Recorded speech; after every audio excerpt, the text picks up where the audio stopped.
Gonna be covering a lot of material in this review, so let's jump right into it. First off, I want to talk about the new opening and new ending for Hunter x Hunter. I believe this is opening 4 and ending 3, I want to say.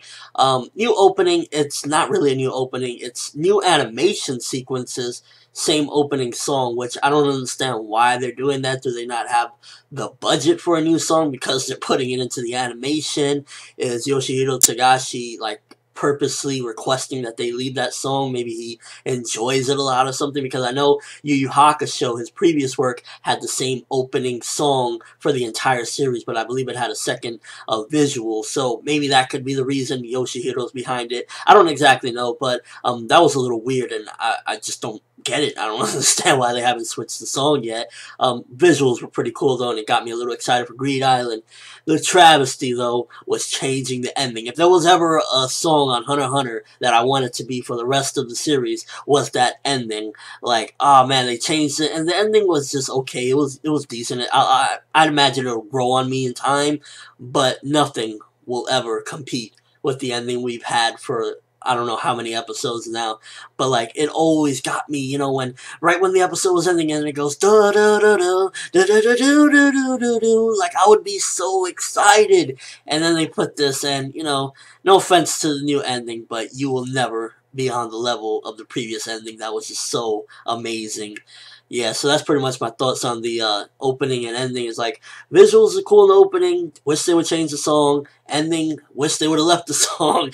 I don't care if they would have put new visuals, but I wish they would have left that song, because that song was so awesome and just really was a great way to, nice tone to end each episode. Next up, I want to talk quickly about the Kurapika one-shot. There was actually a second part to it. I talked a little bit about the first part, but there was a second part released this week, and overall as a whole, really good and depressing at the same time. Kurapika's past, basically, with his whole clan being slaughtered at the end. I like the way it was done. It was done very poetic, but the art was really just bad. Like, I don't understand why Yoshihiro Tagashi, because I've seen some examples of how well he can draw. He can draw very well, but he just, I don't know, maybe he's just lazy or what it is. The art was really bad, really simplistic, and just like doodles half the time, but the story is beautiful. Maybe he needs to just like try doing novels or something of some of the story, because the story was really just tragic and sad, triumphant within a tragic like ending to it, because like, you know, Kurapika finally succeeded, he finally is getting on a village,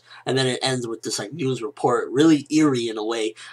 You know, 6 weeks later his entire clan was reported killed, and the way it was described was so violent. Like the troop was just so disgusting, and it makes me understand why Kurapika is this pissed off. Like, they took the kids and just disembodied the kids to make the elders' eyes more red and angry, and honestly, it just makes me understand Kurapika that much more with this particular backstory. Again, very awesome on the story. The artwork was really bad. That's my opinion on the one-shot as a whole.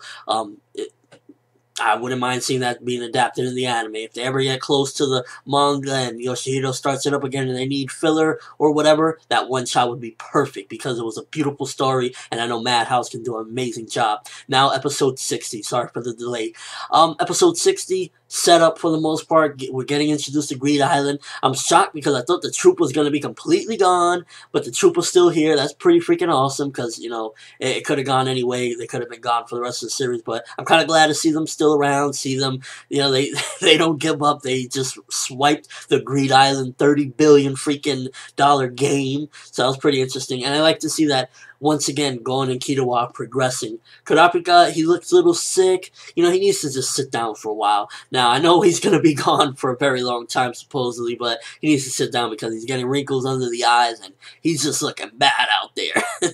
Overall, the episode was pretty slow and just set up for the most part to get you introduced to Greed Island and really start getting things in motion. And I can't wait to see exactly how this game is going to go, because apparently you lose your life in the game. It's sounding exciting, and it's sounding like a decent setup. Definitely nothing like extravagant, nothing like that. It was just really a decent setup. I was glad to see them Gon in particular contact his previous sensei that taught him a little bit about Nen. So, you know, it shows that he doesn't forget about his previous work and he's moving onward. And yeah, pretty decent setup episode, nothing too spectacular. Can't wait to see it progress and get more epic, because that's seemingly how Hunter x Hunter goes. It starts off a little bit slow with a setup and then bam! You know, it really takes you by surprise. So can't wait to see what's going to happen with this arc. Judging from the opening, Hisoka's going to be involved. Can't wait to see him with his freaking crazy horniness for fighting. And overall, I'm just excited for more. Yeah, let me know what you think about all three of these things. Kurapika's one-shot, if you read it, what did you think? Did you enjoy it? The opening and ending, what did you think about those two things? Did you enjoy the opening and the new ending? Me personally, I think they should have left the ending for the rest of the series, because I love that freaking ending. Opening changed the goddamn song already. And the episode mostly set up. You know, can't wait to see what they're going to do with it, though. That's all I have for this review. Thanks for watching. Hope you enjoyed. Thumbs up for the previous ending of Hunter x Hunter, because I'm going to dwell on that, because I freaking love that, and I'm going to miss hearing that at the end of every episode. I'm ForneverWorld, and as always, people, have an awesome day.